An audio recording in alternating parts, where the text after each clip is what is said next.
Hi hello everyone, कैसे आप सभी। Welcome back to my YouTube channel. I am Aditi, pre final student of government medical college Shahdol. हमारा cell organelles का कुछ portion रह रहा था, तो आज हम इस वीडियो में इसको कंप्लीट करेंगे। और हाँ, कोई भी डाउट हो तो कमेंट बॉक्स में ज़रूर पूछें। And for further more videos please like share and subscribe my channel. So let's ready. हमने फर्स्ट पार्ट में lysosomes, endoplasmic reticulum and Golgi apparatus के बारे में देखा था। हम सेकंड पार्ट में पेरोक्सिसोम्स, माइटोकॉन्ड्रिया, न्यूक्लियस के बारे में देखेंगे। ठीक है। So what is peroxisome? Peroxisome का क्या फंक्शन होता है? पेरोक्सिसोम सेल ऑर्गेनल से वो क्या करता है, H2O2, हाइड्रोजन पेरोक्साइड और ऐसे बहुत सारी फ्री रेडिकल्स हैं, उनको उनका डिस्ट्रक्शन करता है। ओके, कैसे करता है? With the help of the catalase enzyme. ठीक है। अगर फ्री रेडिकल्स का डिस्ट्रक्शन ना हो तो क्या हो जाएगा, इनका एक्यूमुलेशन हो जाएगा और बहुत सारी डिजीजेस हो जाती हैं। ठीक है। तो पेरोक्सिसोम क्या करता है, जनरेशन भी करता है प्लस डिस्ट्रक्शन करता है। Destruction mediated with the help of the catalase. ठीक है, कैटालेज एंजाइम के थ्रू ये डिस्ट्रक्शन करता है। ठीक है, डिस्ट्रॉय कर देता है H2O2 को। ओके, ठीक है। अब क्या होता है कि कैटालेज जो है ना, वो ड्रग के फॉर्म में भी अवेलेबल होता है। उसको बोल देते हैं अपन pseudo catalase, right. Pseudo catalase. See, pseudo catalase कहाँ पे यूज करते हैं अपन? विटिलिगो। विटिलिगो एक डिजीज होती है जिसमें क्या हो जाता है, वाइट पैचेस हो जाते हैं बॉडी पे because of excess amount of the free radicals. ठीक है, फ्री रेडिकल्स का एक्सेसिव अमाउंट हो जाता है विटिलिगो में। तो क्या हो जाएगा, ये अपन सूडो कैटालेज दे देंगे, फ्री रेडिकल्स को डिस्ट्रॉय कर देगा। ठीक है, ये था। दूसरा इसका फंक्शन है पेरोक्सिसोम का, oxidation of the fatty acids. Fatty acids का ऑक्सीडेशन करेगा, long chain fatty acids plus very long chain fatty acids का। ठीक है, इस प्रोसेस में एंजाइम इन्वॉल्व होता है, कौन सा? फाइटेनिक acid oxidase, right. फाइटेनिक acid oxidase. ठीक है, अगर ये एब्सेंट है, ये वाला एंजाइम, ये वाला ऑक्सीडेज, फाइटेनिक एसिड ऑक्सीडेज, तो एक डिजीज हो जाती है, इसको बोलते हैं रफसम्स डिजीज। व्हाट? रफसम्स डिजीज। ये पेरोक्सिसोमल स्टोरेज डिसऑर्डर में आती है ये वाली डिजीज। तो ये था पेरोक्सिसोम के दो फंक्शन थे mainly, generation and destruction. Free radicals का डिस्ट्रक्शन करता है, विटिलिगो में सूडो कैटालेज को यूज करता है, और oxidation of the fatty acids करता है with the help of the फाइटेनिक acid oxidase. Okay, अब एक प्रोसेस था लॉन्ग अगो, क्या था कि यूकैरियोटिक सेल, ये यूकैरियोटिक सेल है, इसने इनगल्फ कर लिए थे अपने अंदर एरोबिक बैक्टीरिया को। ठीक है, तो इस चीज को नाम दिया था एंडोसिम्बायोटिक रिलेशनशिप। Endosymbiotic relationship. देखो, एंडो मतलब अंदर, सिम्बायोटिक दोनों साथ साथ में काम कर रहे हैं, तो इस रिलेशनशिप को बोलते हैं एंडोसिम्बायोटिक रिलेशनशिप। तो फिर बाद में ये जो चीज़ था, ये सेल क्या बन गया था, माइटोकॉन्ड्रिया बन गया था। ठीक, माइटोकॉन्ड्रिया। और इसका काम क्या था, ATP synthesis, power house of cell भी बोलते हैं इसको। ठीक है, तो माइटोकॉन्ड्रिया का क्या फंक्शन है, एटीपी सिंथेसिस, ऑक्सीडेटिव फॉस्फोराइलेशन बोलते हैं उसी प्रोसेस को, और एपोप्टोसिस। एपोप्टोसिस हम फर्दर आगे आने वाले चैप्टर्स में देखेंगे कैसे माइटोकॉन्ड्रिया एपोप्टोसिस में हेल्प करता है। मैंने एपोप्टोसिस बताया था, प्रोग्राम सेल डेथ होता है, सेल खुद का ही लिसिस कर लेती है, उसको बोलते हैं एपोप्टोसिस। ठीक है, अब आएंगे हम उसका पूरा प्रोसेस और कैसे क्या होता है वो देखेंगे, मैं बताऊंगी।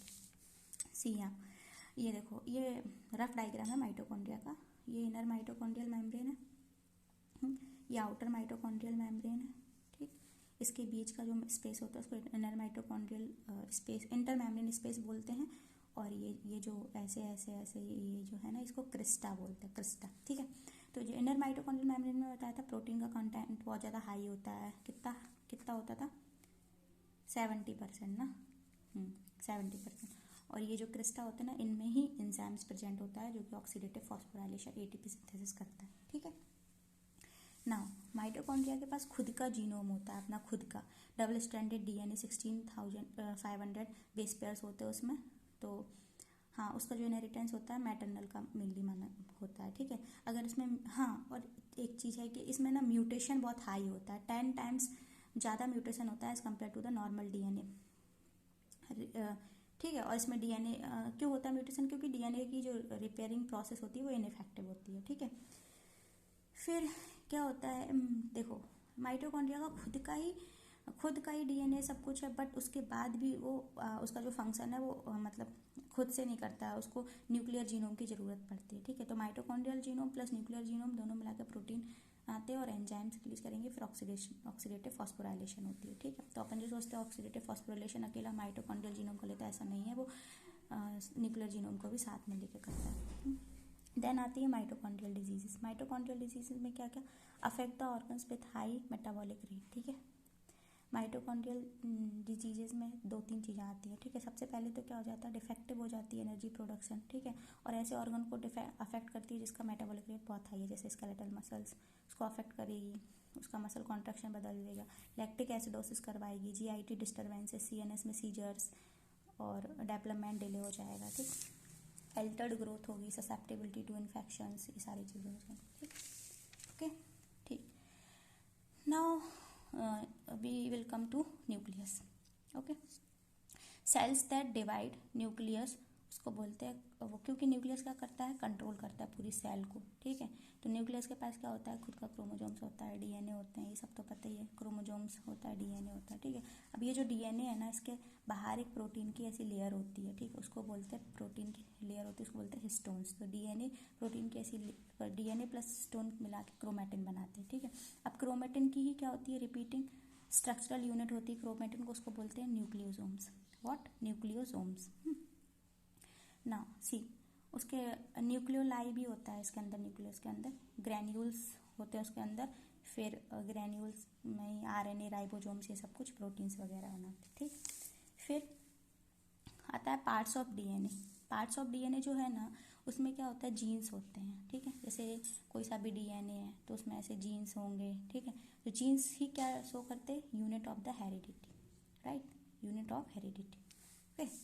सी, ये न्यूक्लियस है, ये इनर मेम्ब्रेन है उसकी, रेड से जो रेड वाली, बाहर वाली जो है ना ब्लू से, वो आउटर मेम्ब्रेन है, ओके।